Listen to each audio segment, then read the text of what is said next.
Let me sniff this.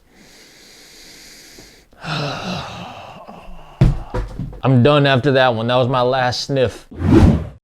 Cock-a-doodle-doo. What's up, everybody? Remember to like, comment, and subscribe to the channel. If you like the video, even if you don't like the video, like, comment, and subscribe. Press the bell so you get a notification every time I release a brand new video. And of course, in the words of my grandpa, subscribe. There you go, Gung Gung. Bitch.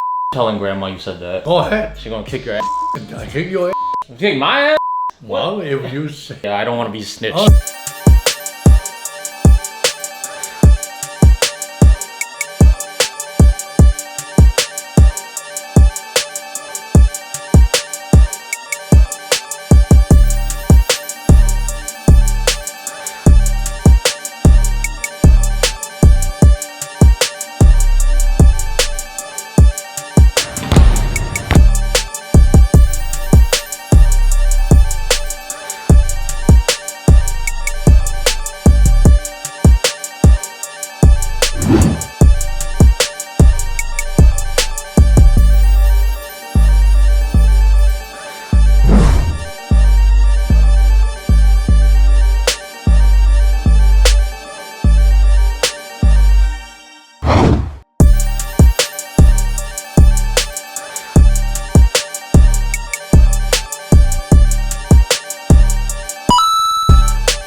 All right, what's up, family? Today we have the D.O.N issue 5s from Adidas. No jibber jabber, let's get into the shoe. Ooh.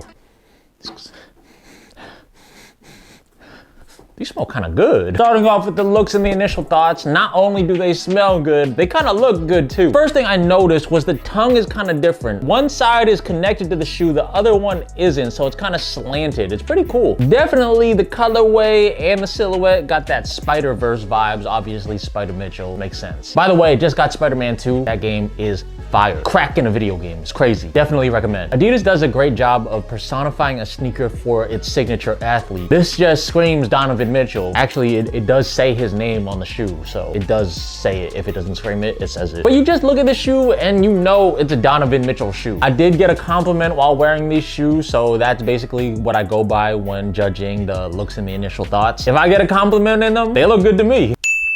Definitely shows my insecurity. Rating 7.5 out of 10. Moving on to the size and the comfort. Now, they fit true to size with a good amount of room in the forefoot. Pretty lightweight, not the most lightweight. You can definitely feel that the Steph Currys are definitely lighter than the Donovan Mitchells, but you know, that's another video. But the shoes do feel sturdy and not that flimsy. Pretty durable. Breathable sneaker with mesh throughout the shoe and perforated holes. Definitely a low to the ground feel in these. Oh, I didn't change the Steph Curry thing in the background. I just did the review for the Steph Currys. That's why that happened.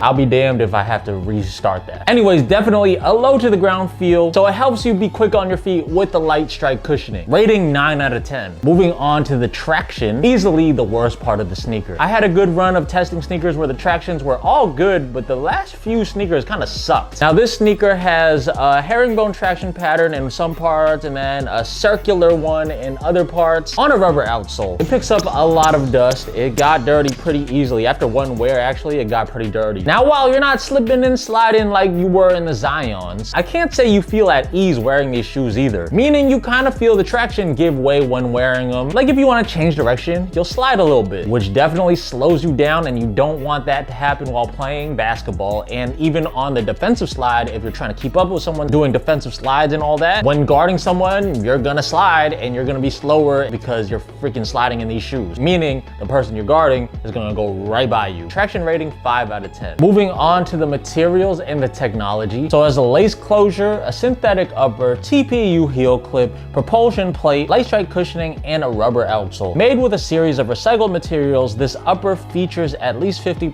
recycled content, so it's eco-friendly.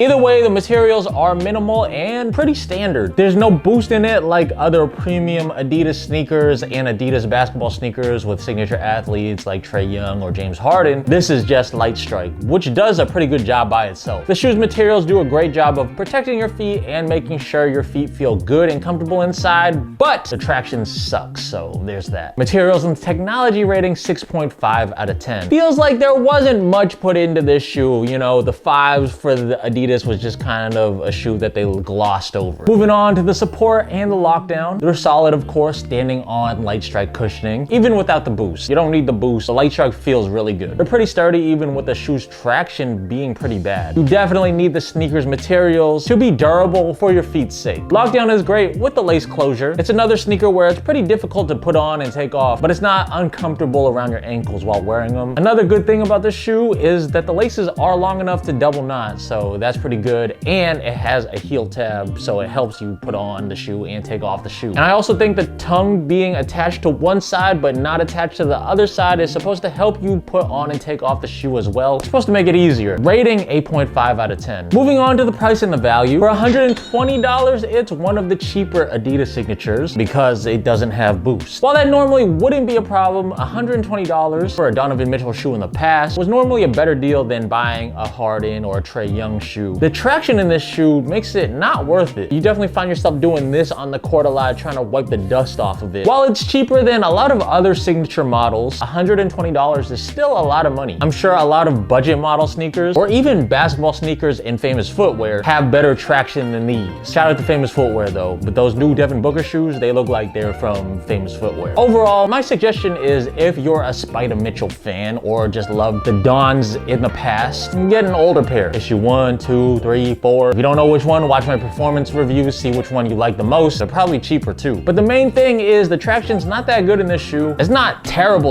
like the Zions, but still, you're gonna be sliding around in this shoe. But nonetheless, I would go in a different direction if you're looking for a main hoop shoe this upcoming winter and basketball season. Overall rating, 7.3 out of 10. Not bad, but not great. Kind of feels like Adidas isn't really trying with Donovan Mitchell shoes until he goes to a bigger market like the Knicks, which is probably gonna happen. All right, guys, that concludes the video. Let me know what you think of the D.O.N issue 5. Would you buy them for $120? Definitely not the most expensive pair of signature athlete shoes, but still, the traction gives reason to not buy the shoes. But let me know what you think in the comments below. Remember to watch my other videos in the playlist up there and down there. Remember to like, comment, and subscribe. Until next time, we out. Peace. And positive note of the day. At least we don't live in a Marvel universe with bad guys all the time, because that would freaking suck. Can you imagine? Even with the superheroes, they'd be destroying the cities while trying to save your life, so that would be terrible. Living in a world where we just call Donovan Mitchell Spider-Man, that's okay with me. Let me sniff this. I'm done after that one. That was my last sniff.